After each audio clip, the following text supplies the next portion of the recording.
rain continues to fall, as long as the water continues to rise. Some floods are of biblical proportions, dragging on for weeks or even months.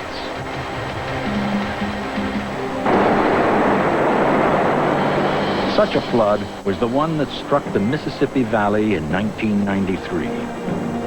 The people who live here are accustomed to the river's periodic rise and fall. They've often joined battle with the elements to preserve their homes. They refuse to remain passive in the face of disaster. But 1993 brought the worst deluge in a century and a half. The Mississippi became a monstrous adversary, and the struggle would last for months.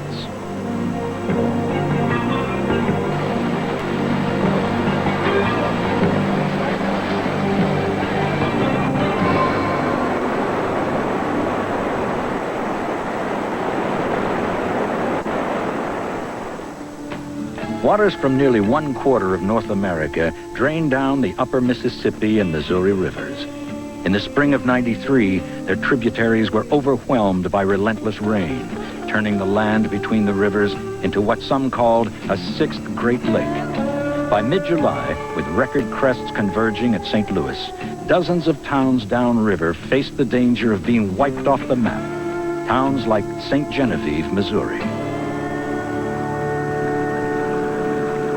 Founded by French settlers in the 1740s, St. Genevieve is the oldest European settlement on the western banks of the Mississippi. Some of its French colonial architecture exists nowhere else in the United States. And if the river had its way, that rich heritage would soon be gone. Where the waters were held at bay, the town owed its safety to a makeshift wall of sandbags and an extraordinary volunteer crusade. People from all walks of life, from the locals to the National Guard, joined hands to try to save what was left of St. Gen. The battle raged all summer long as the river continued to rise. But in one way, the people of the Mississippi Valley were fortunate.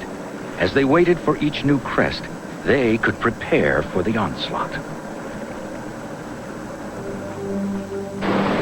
But many floods happen fast, too fast for any response. In southern France in 1992, torrential rains raised river levels as much as 50 feet in just a few hours. The resulting flash floods overwhelmed defenseless towns, and dozens drowned.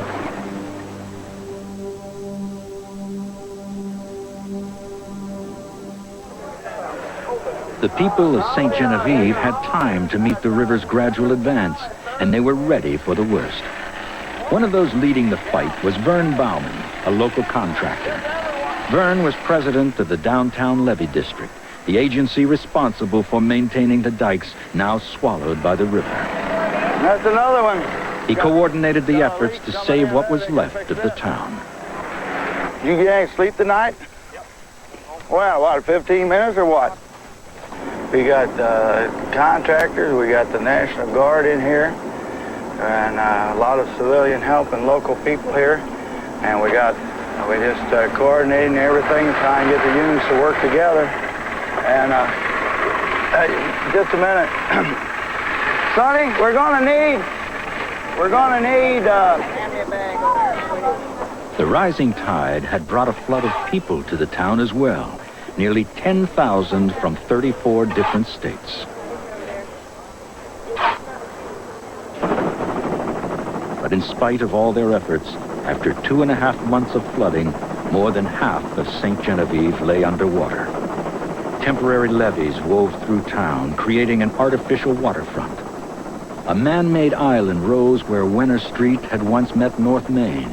The work of 4 families who banded together in a desperate battle to save their homes. And they seemed to be winning, at least for now. But in the struggle to hold back the river, the families had faced a heartbreaking decision. Only the homes of those who could stay and fight were protected by the dike. It was agreed on at one time that all 5 was going to be here, and then later one house was not included, and I really feel bad about this one. It belongs to Henry Steckley, and he's in his 70s, and he's always fought. Many years ago, He probably led the area up here. Now the river just keeps coming back, and he's not as young as he used to be.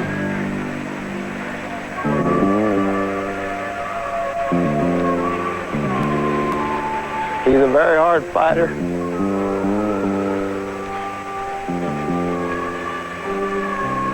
And I guess this is the first one he ever lost.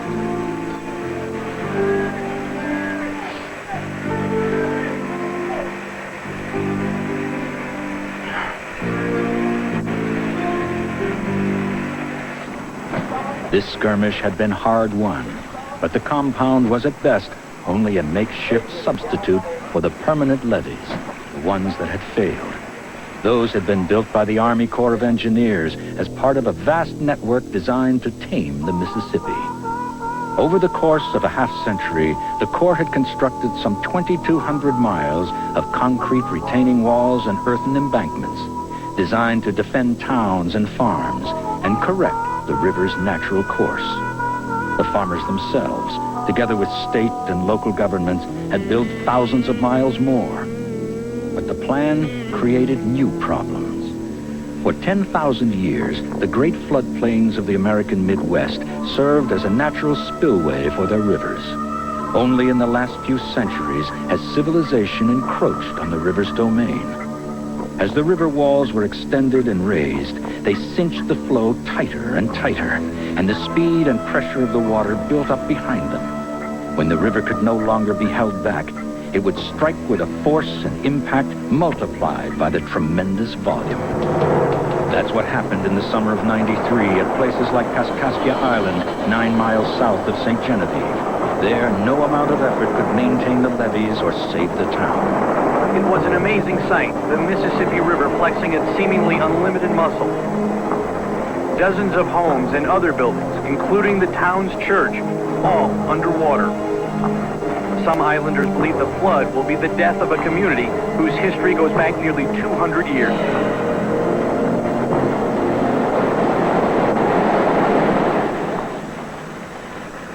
Now, all of Kaskaskia's inhabitants, human and animal, were forced to take refuge on the only high ground available, the very levee that had failed them.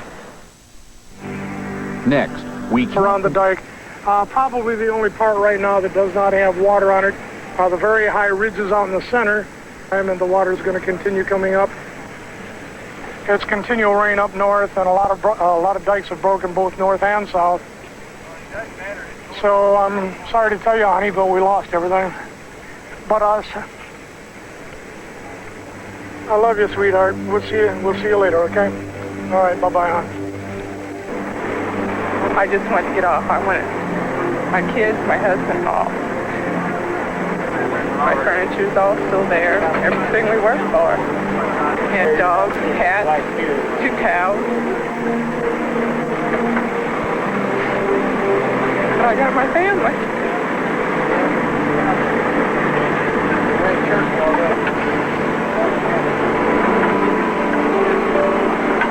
My husband was born and raised over here. I don't want to come back. I'm not going to lose it again.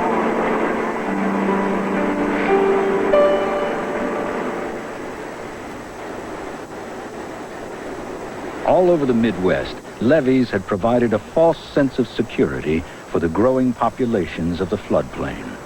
By the end of the summer of '93, 2/3 of all the levees had been breached or topped as the rivers continued their steady assault. Throughout the world and throughout history, people have always settled on floodplains, taking advantage of their fertile soil and the river's own resources. In many places, they must be protected by artificial levees, and levees have a tendency to fail, sometimes with catastrophic results. In China, in the 1930s, floods breached the levees along the Yangtze and Huang rivers. The Yangtze floods killed 3.5 million people in one of the greatest natural disasters of this century.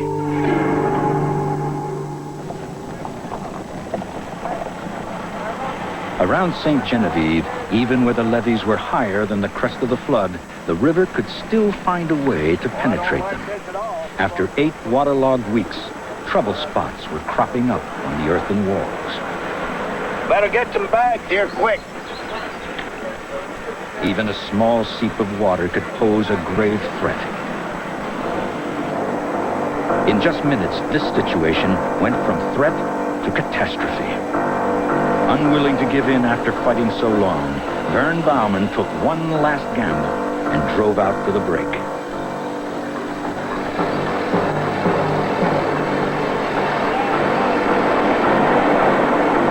With luck, Vern hoped to stem the tide and buy time for those families whose homes stood in the water's way.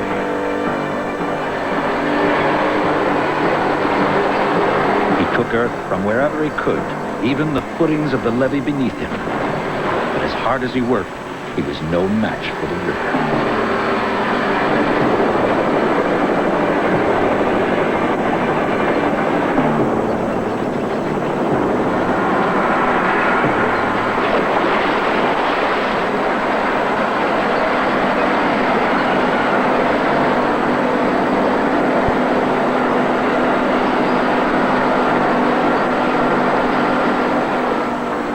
Soon the outcome was clear. All that remained was to pull men and machines off the crumbling embankment and evacuate the houses behind.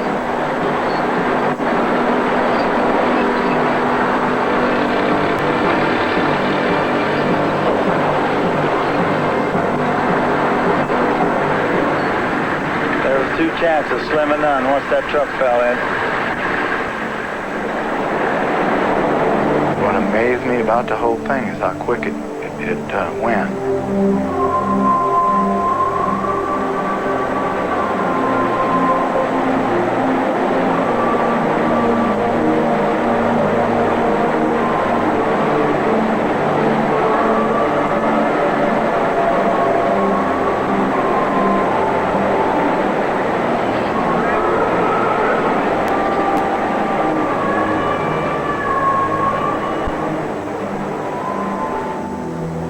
Throughout the Midwest, the floods of 1993 took a tremendous toll.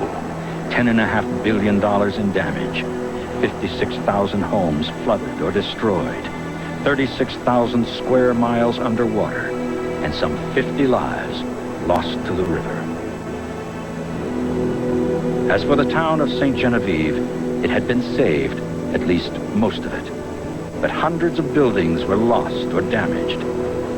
St. Gen can't afford many more victories like this one. There were important lessons to be learned from these floods, and some people took them to heart. In the past, most flood victims had returned and rebuilt as a matter of course, but this time would be different. In some places, the river will be allowed to keep the land it reclaimed. Thousands of acres of low-lying farms will be left open for future flooding. Many families and even entire towns have decided to give up the struggle and move to higher ground where they'll be safe the next time the river floods. These changes in practice and policy amount to an admission that we can't fight nature and win. It's finally becoming clear that we can't prevent natural disasters, but perhaps we can learn how to predict them.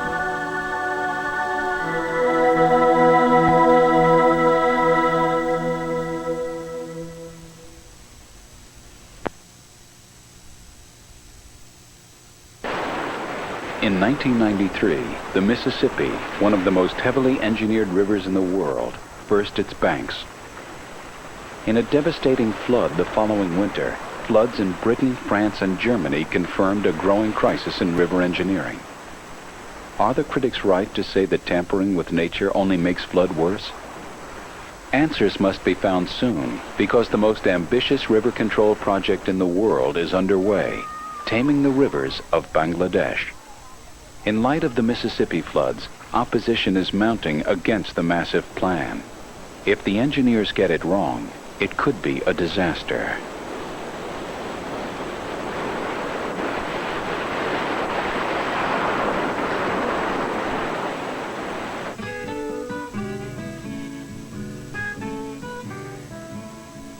Valmeyer, Illinois, now a ghost town. It's one of several communities along the Mississippi wiped out by floods. The Mississippi River could not be tamed, it could not be controlled.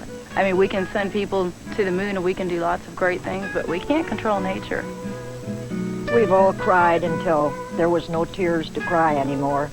And we've just all come to the conclusion that we've got to just go on the best way we can. But as far as the future, I have no idea what I'm going to do. I live on a fixed income. I lost my home, which was paid for, almost all my belongings. I had no idea what's going to happen from here on.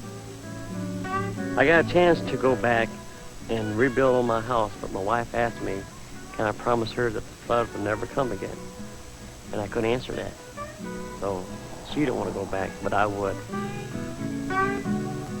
We're beyond the point where you can continue to build levees higher and restrict the flow of the water, because you're not going to slow down Mother Nature. You know, we saw that this summer. The force of the water is not going to be tamed.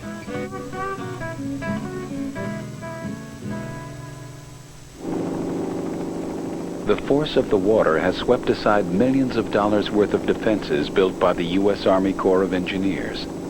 Environmentalists claim they now have the proof that river engineering doesn't work, and that it actually increases flood levels. The two sides in the dispute have locked horns in an almost religious battle. The evidence is indisputable. The great 1993 flood on the Mississippi River was a man-made flood. Man caused this flood by river engineering, and there's no dispute about it. It was a flood created by large rainfall. Rain causes flood. It's that simple. Rain causes floods. Engineers regard nature as their enemy, and so they are at war with the rivers. And so they want to try to control them in their arrogance, and they want to play God, but they cannot succeed. I am proud to be a member of the Corps of Engineers. I'm proud of the work that the Corps of Engineers has done in this valley over the last 100 years. We have no excuses to make to anybody. We have no apologizes. We do not have to apologize to anybody for anything we've done. We've done a remarkable job with a tremendous river, a tremendous amount of resource, and I am very proud of it. Over the last century, the Corps of Engineers has measured every curve, every bend, every sandbar in the river. They have mapped it, studied it, and computed their equations. They even built miniature models of the river to simulate how it would adjust to their control structures. Accurate predictions were crucial because if misjudged, the river could react in unexpected and unwanted ways downstream. With this research, the Corps launched one of the great engineering projects of all time, taming the mighty Mississippi. Over 2,000 miles long, draining half the country, it's the major river artery of North America, carving out a wide floodplain through which it has meandered for millions of years. Before it was tamed, the Mississippi shifted its channel constantly, sometimes moving miles away. It eroded its banks, formed and reformed huge sandbars. It was dangerous, unpredictable, unnavigable. For a young nation wanting to develop, it was a nightmare. For the engineers, it was a challenge. The most urgent need was for navigation. The crops grown in the fertile floodplain had to be transported down to the sea. But the Mississippi was so treacherous that the average paddle steamer survived only 18 months of river journeys before disaster struck. To clear a navigable route, the Mississippi had to be deepened to at least 9 feet through its entire length. Dredging on that scale was impractical. The only solution was somehow to make the river do the work itself. So the Corps built stone wing dikes out into the channel. The water swept to the other side, and the sediment collected on the dikes, forming new land, which narrowed the channel down. As the engineers had predicted, the river reacted by digging a deeper channel for itself along the opposite side. Eventually, the Corps built thousands of these dikes along the whole length of the river. By constantly building and rebuilding them in different places as the river shifted, the engineers have maintained a 9-foot channel to this day. Hello. River rising. Memphis. River rising. But this did not solve the flooding problem. Not just a human tragedy. For this fast-developing nation, floods were a serious economic setback. In its natural state, the Mississippi would flood each spring, overrunning its banks and spreading out into the surrounding wetlands. In unusual weather, the river floods the entire valley. But to build on the floodplain, any flooding, even small annual floods, had to be stopped.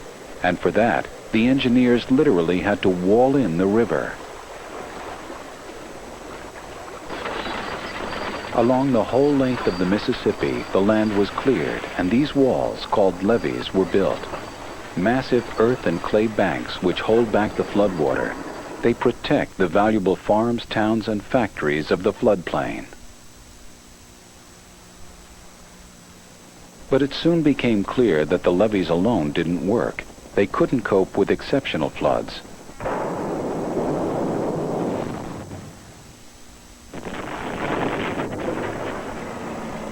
By the 1930s, the Corps was forced to build dams on the tributaries that fed into the Mississippi in order to hold back floodwater in reservoirs and reduce pressure on the levees. Over the next 50 years, over 200 flood control reservoirs were built. But the Corps had one more way to shackle the river. They decided to shorten it. Some meanders had become truly tortuous, and there seemed a simple solution: cut them off.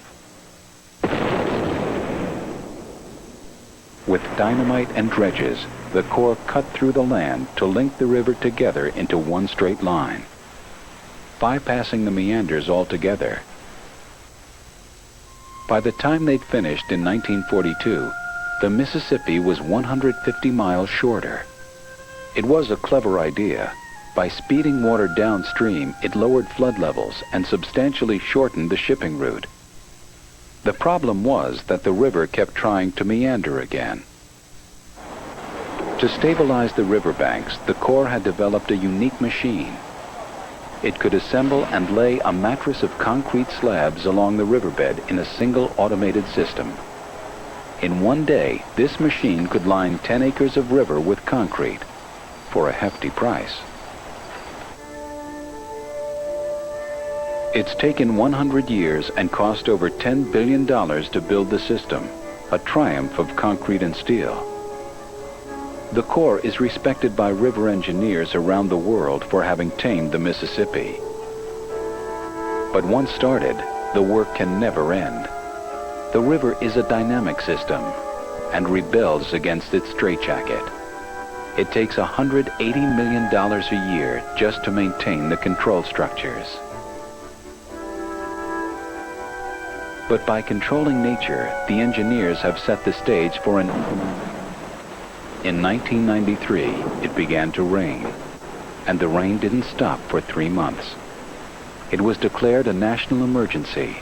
The reservoirs filled up, the levees broke, farmland was flooded, crops were lost, towns wiped out. It's the flood no one thought could ever happen. After 100 years of battling to control the Mississippi, how could nature have triumphed over the engineers? All too quickly, the cry went up that engineering just doesn't work.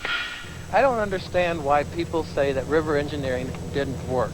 The levees were built for a certain water elevation. That's what they were designed for.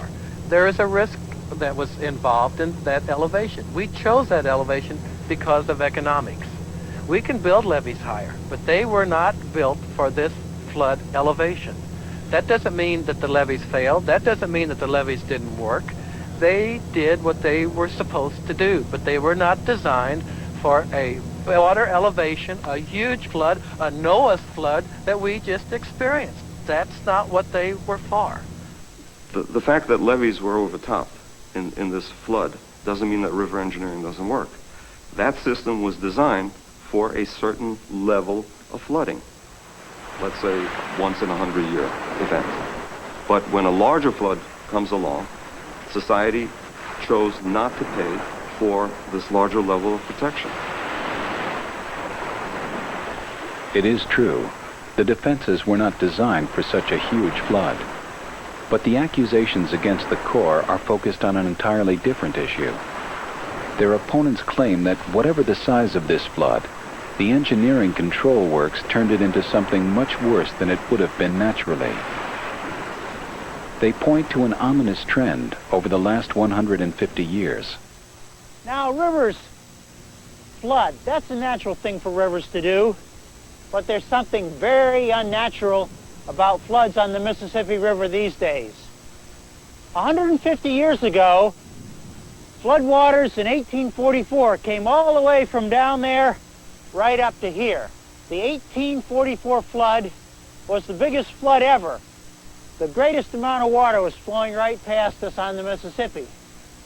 But we had a flood in 1973 in which there was less water in the river, but the flood levels got higher than where I'm standing. Let me show you. In 1973, the flood levels got right up to here, even though there was less water in the river. That's peculiar. What's more peculiar still, in 1993, we had less water in the river than in 1844, but flood levels got even higher. Let me show you. In 1993, flood levels came all the way from down there up here, even though there was less water in the river than there was in the 1844 flood. That's mighty peculiar. What is going on? What is causing this strange behavior? The answer is river engineering, the flood control engineering. Levees, wing dikes, dams are turning small floods into big ones into whoppers. Levees do work well for small annual floods which are easily contained. But the critics argue that bad floods are made more dangerous because constricting the river forces the water upwards instead of allowing it to spread out across the floodplain. The water backs up, causing unnecessary flooding elsewhere, and the added pressure means that when a levee breaks, the flood is much more violent than it would be during a natural river rise. And although the dikes do deepen the river, the question is, in this different shape, is the river still able to carry as much water? The Corps of Engineers is adamant their engineering cannot be blamed for any rise in flood levels. There's a complete system of both levees and reservoirs that work during a flood time. The levees keep the water off certain areas of land that you want to be protected. The reservoirs work to hold some of the water back and not let it flow down the river. Those two work in conjunction with each other. The levees do make water somewhat higher outside the levees, but the reservoirs more than counterbalance that. Every flood we've had in the last 20 years, we can show that the reservoirs more than offset the effects of the levees. Navigation works have little or no effect on flood stages, certainly floods like we had last year. But if the engineering over the last 100 years isn't exacerbating the flood levels, then how does the Corps of Engineers answer their opponent's accusation of a steady rise in flood levels? They're trying to say that for the same amount of water, each time it comes through each year higher and higher and higher. And that's simply not true, and we don't accept that as fact. This is the Corps' defense. It is the price current meter.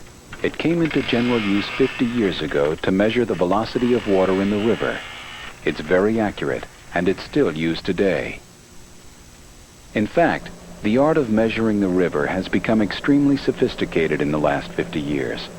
A boat like this can map the sand dunes at the bottom of the river with sonar, can measure water speed electronically, and compute volume and depth automatically. Before this equipment was invented, measuring the river was a more precarious occupation. The Corps of Engineers says that before the price current meter was invented, floods were overestimated by as much as a third.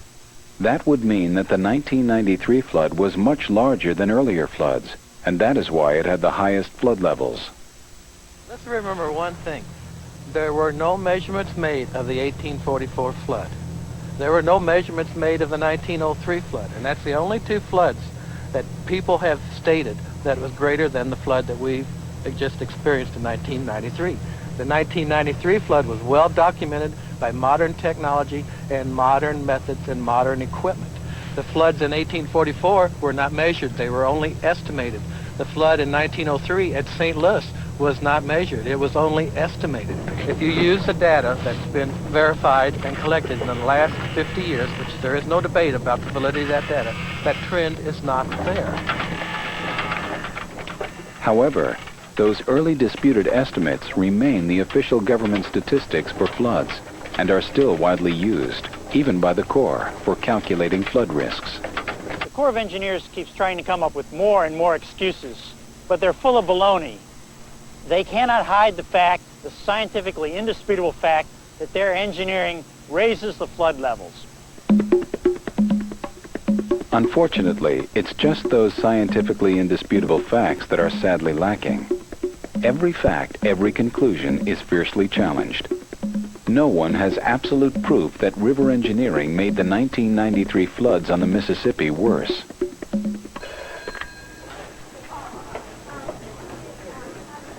And that's the problem that faced the local city newspapers during the floods. Well, it was outrageous. We had the biggest flood of the century striking St. Louis, and we want our readers, 500,000 readers, wanted to find out, was this primarily an act of God or an act of man? To what extent has river engineering over the last century worsened or exacerbated the flood? And I talked to literally dozens of scientists, river engineers, environmentalists, government officials. We couldn't get a straight answer. Everyone had versions of the truth. We wanted someone to give us the truth, so damn it, we went out and hired our own scientist. The newspaper hired a scientist from the University of Illinois.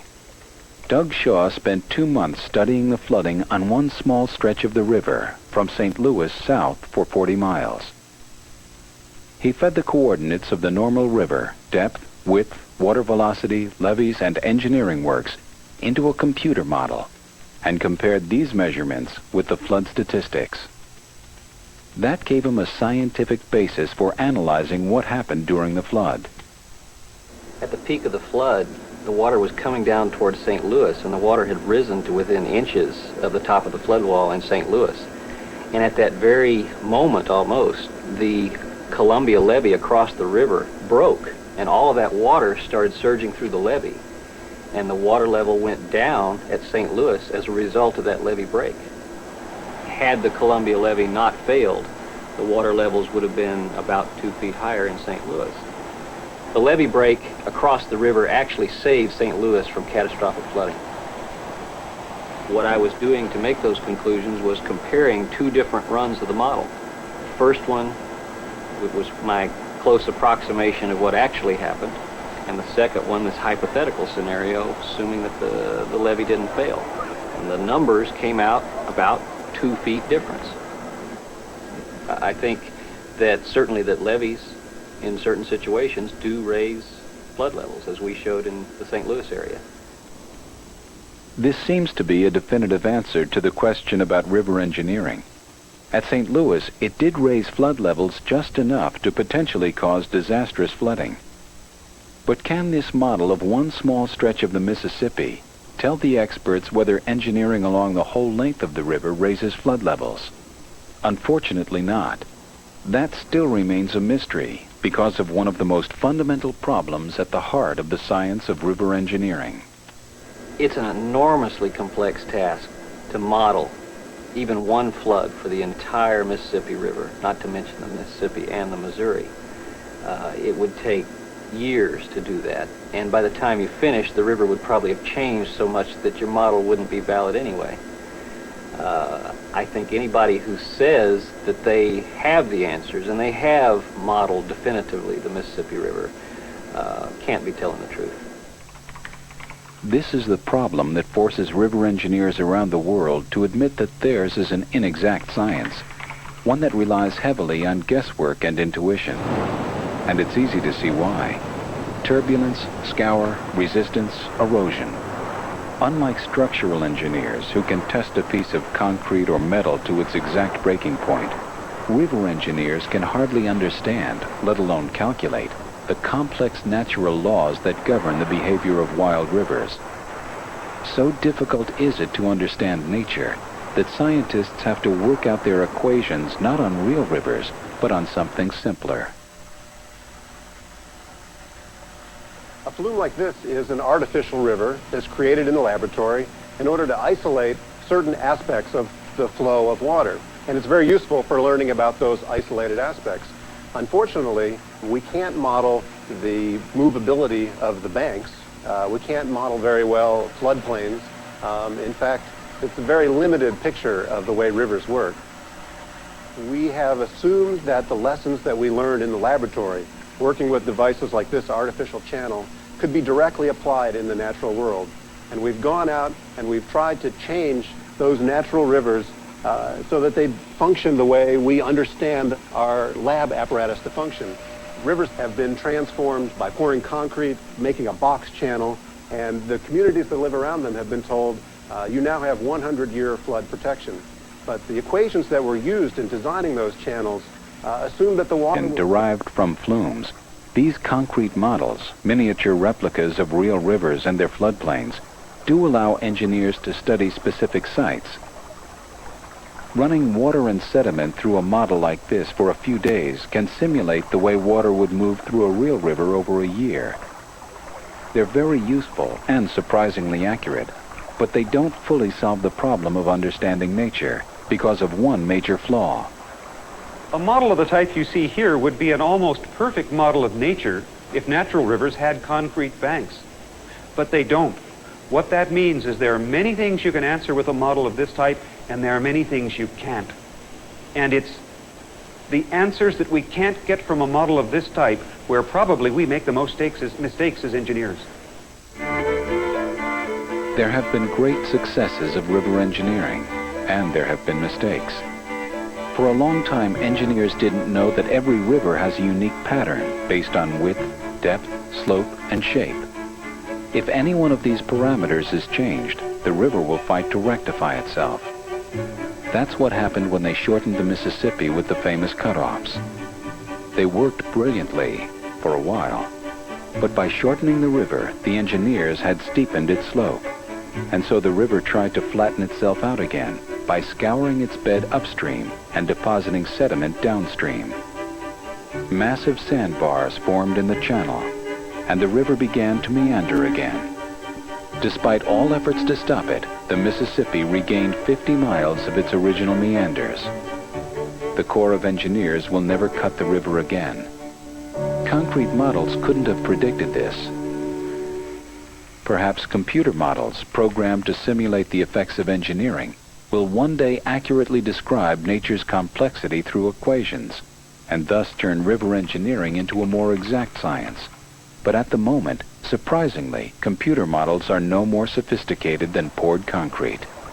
The reason that today mathematical models haven't surpassed models like this is because the problem is so complicated. There are so many things going on in the way water and sediment interact, so many things that we only partially understand, or in some cases, such as chaotic behavior, we don't really understand at all, that we just haven't got the equations to deal with it today. If we put in the wrong law into a mathematical model, it's going to give us the wrong results. Engineers who've based their answers on models get part of the answer. What they rely on for the rest of it, traditionally, has been the seat-of-the-pants judgment. And the question we might want to ask in the 1990s is whether seat-of-the-pants judgment is sufficient to do the engineering we need to do. For some people in the floodplain of America, the answer is no. They lost their faith in river engineering during the flood of '93, and now believe that nature is more powerful than the engineers. Well, we were assured of the levee, that's it. And we just had it in our head that it was not going to happen. I was at the other end of town, and I thought, oh, if it does come over here, I don't think it'll even get in the house. Well, I piled stuff up high. I hardly got anything out. It went over the top of everything. Nature won, and we're not going to be. It happened to us once, and it's not going to happen to us again, so we move. This is where the new Valmeyer will be built. We're walking through the middle right now of the area that we have decided to move our community to. It's a 500-acre tract on top of the bluff. It's about 350 to 400 feet higher in elevation than our existing town, so it's definitely safe from floodwaters.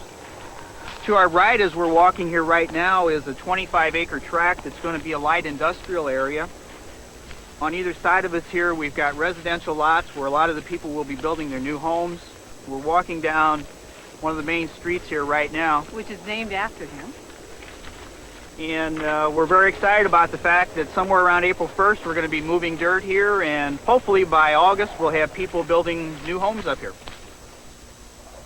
If I had my way, we would be restoring floodplains to their original function, their natural function.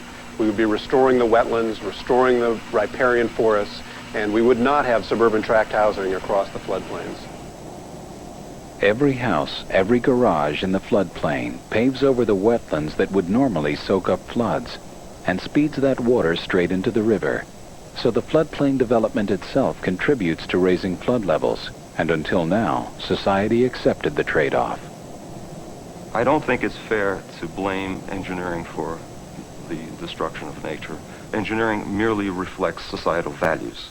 And the values of that time were that nature needed to be controlled, to be used for man's benefits, and engineering simply provided the mechanisms and the means for doing that. In the past, wetlands were considered fetid swamps, areas of pestilence, and society felt that the best thing that could be done with swamps was to drain them and put them into productive agricultural use.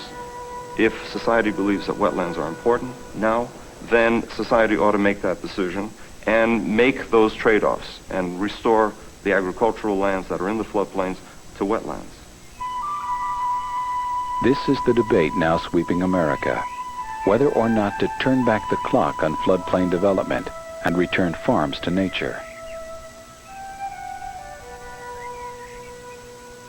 What we ought to be doing is really dynamiting and blasting out and getting rid of a lot of these river control structures. We really don't need them. We've got to let rivers get back to their natural functions. We've got to stop engineering them. So I say, get these wing dikes out of the river, get rid of the levees, and start turning this river and rivers around the world back to their natural condition. Live with floods, learn how to live with them. Get off of the floodplain if you can't live with them. This is the message. That message has now reached Congress and the White House. It's possible that radical changes may be in store for this floodplain. But will Americans really sacrifice these farms and industries? It's a question that only a rich, developed country can afford to consider. Despite all the shortcomings of river engineering and all the controversy surrounding the Mississippi flood, not everyone feels they have the luxury to contemplate a return to nature.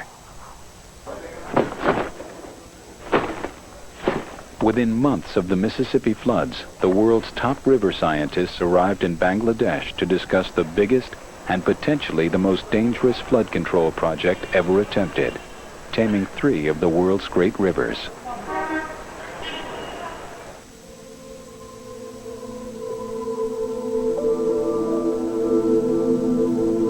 Pour into the mighty Mississippi, which begins to press against her levees. Running along the river's edge, these large earthen walls prevent the river from flooding adjoining farms and towns. But by early July, the levees are beginning to weaken.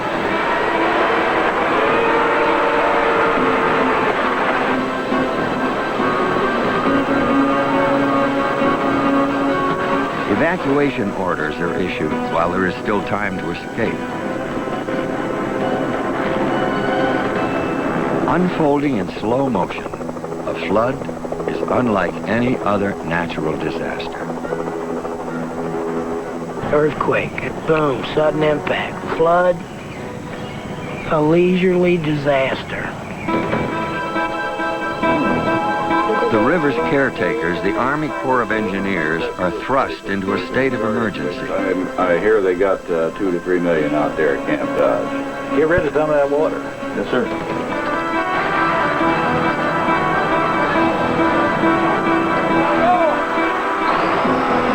By mid-July, National Guard units from around the country are sent in to help in what is becoming an all-out war against nature.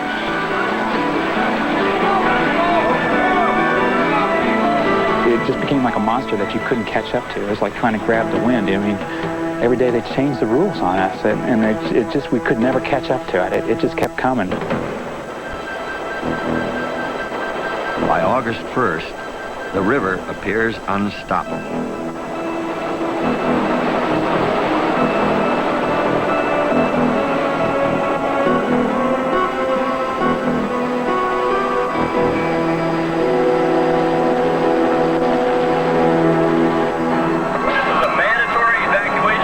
Tens of thousands of residents are forced from their homes.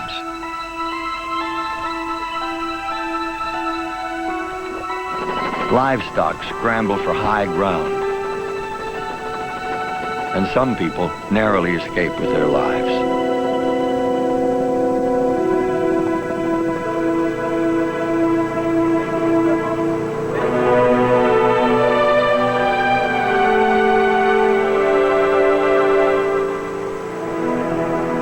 Uprooting entire communities, destroying property, disrupting life over a 9-state area. This was the most costly flood in U.S. recorded history.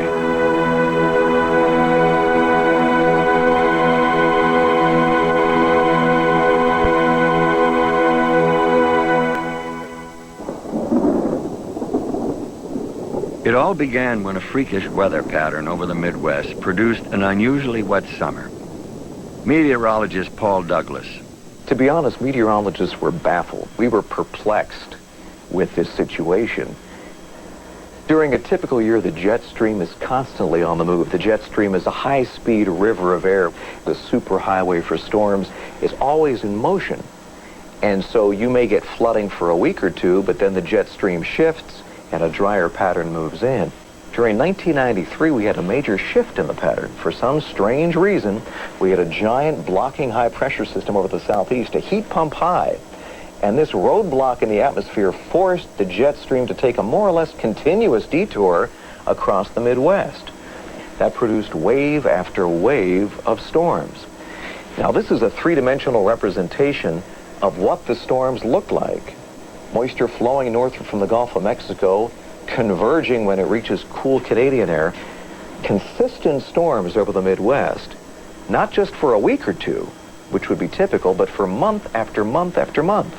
And this was the result. 9 states experiencing the worst flooding in history, 30 inches of rain in a 6-month period.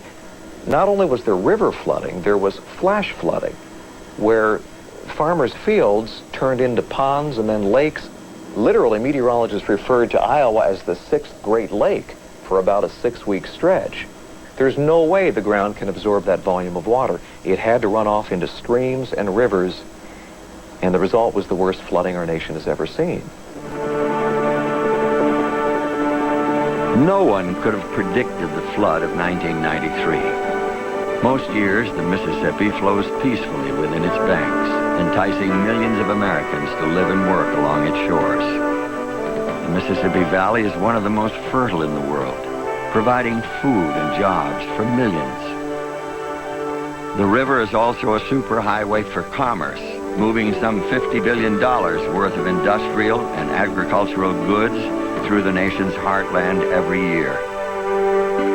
Beginning as a modest river in northern Minnesota, the Mississippi flows nearly 2,400 miles south to the Gulf of Mexico. Along the way, it draws water from thousands of tributaries across 31 states and 2 Canadian provinces. Floods are nothing new for the Mississippi, which has overrun its banks countless times for tens of thousands of years. But in the early part of this century, as more people began to live along the Mississippi, these upheavals of nature turned into human tragedies. In the 1930s, on the heels of massive flooding, the federal government directed the Army Corps of Engineers to take on the task of taming the mighty Mississippi River. The engineers went to work. and devised a master plan. The scale of their projects was enormous and included the construction of some of the largest civil works projects in the world. Reservoirs, dams, and thousands of miles of levees were built to control floods and to make the area safer for people to live and work. Once in place, these flood control structures projected an aura of invincibility and gave people confidence that nature was under control. Development thrived in an area that was once the exclusive domain of the river. But the Mississippi, like other rivers that flood, would not be so easily controlled.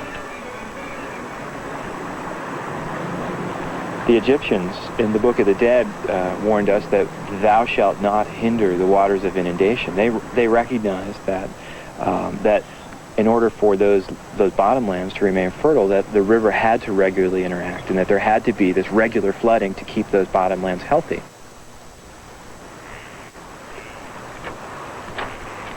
The Mississippi has to interact with its floodplain in order to collect the leaves and debris and other organic material that form the base of the river's food chain.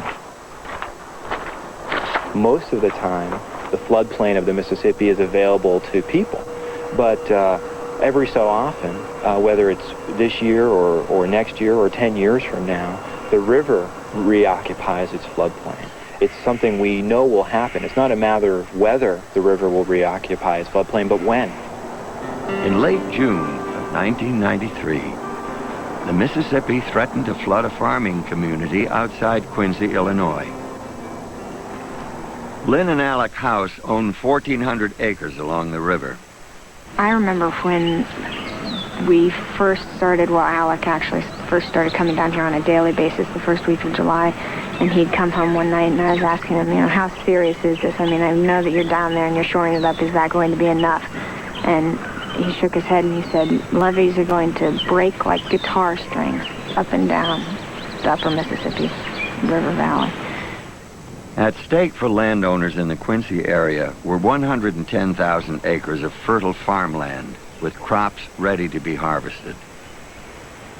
This broad sloping levee called the Snai was designed to hold back a moderate flood, one that occurs on average every 50 years. But that summer, the levee, made of sand and clay, would face a 500-year flood.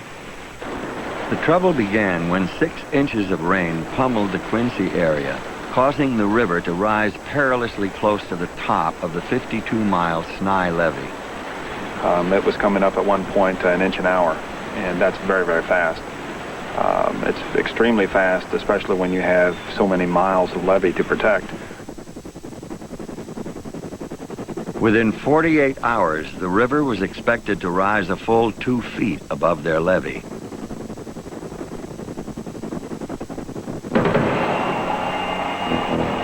The community now faced the Herculean task of raising the levee an additional 3 to 4 feet along most of its 52-mile length.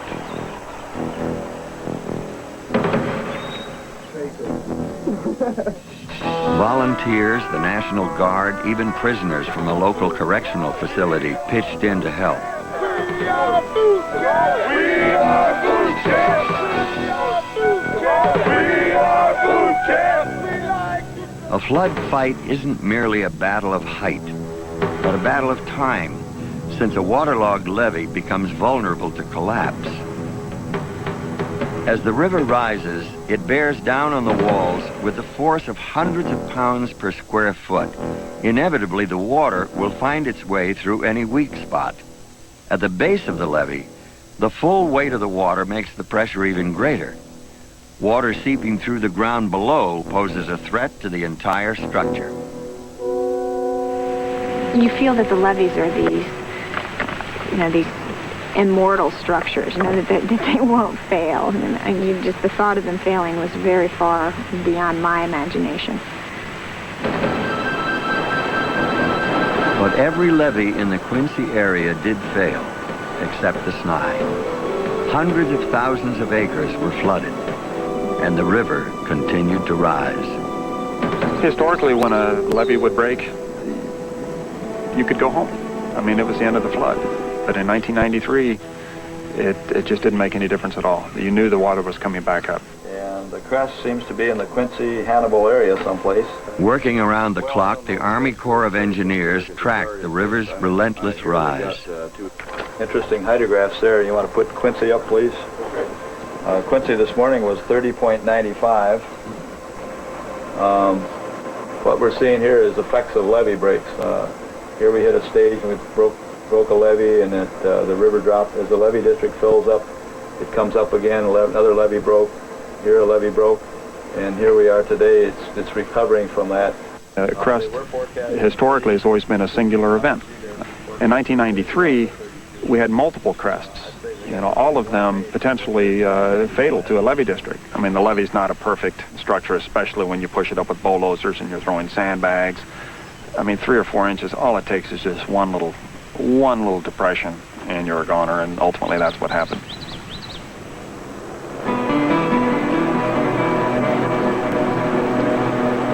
On July 25th, the levee collapsed after defying the river for nearly a month. More than 55,000 acres were inundated, wiping out the season's crop in one of the largest agricultural losses of the flood. It was very depressing because the Snai had held out the longest of any of them, and if we had made it one more week, I think we would have been out of hot water. A friend of mine called and I said, "Do you know where it broke?" And he said, "Yes, it broke at the barn." And so I knew then that it had broken right on top of our farm, and I just remember, I just burst into tears. To be honest with you, it sounds funny, but I was almost a little bit relieved. I knew we were going to go through, quite a ride, because the river did break on our farm. But it was almost a relief at that point. It wasn't really depressing, I don't think, until the water went down and we saw the sand. Just nothing but sand, just for acres and acres and acres. I mean, that was tough. Nearly 1 million tons of sand from the broken levee were dumped on their farm. Although their home was safely located up on the bluffs, Lynn and Alec lost over 140 acres of prime farmland. And this was just the beginning. Surging south, the floodwaters were now working their way from Quincy toward the heavily populated city of St. Louis.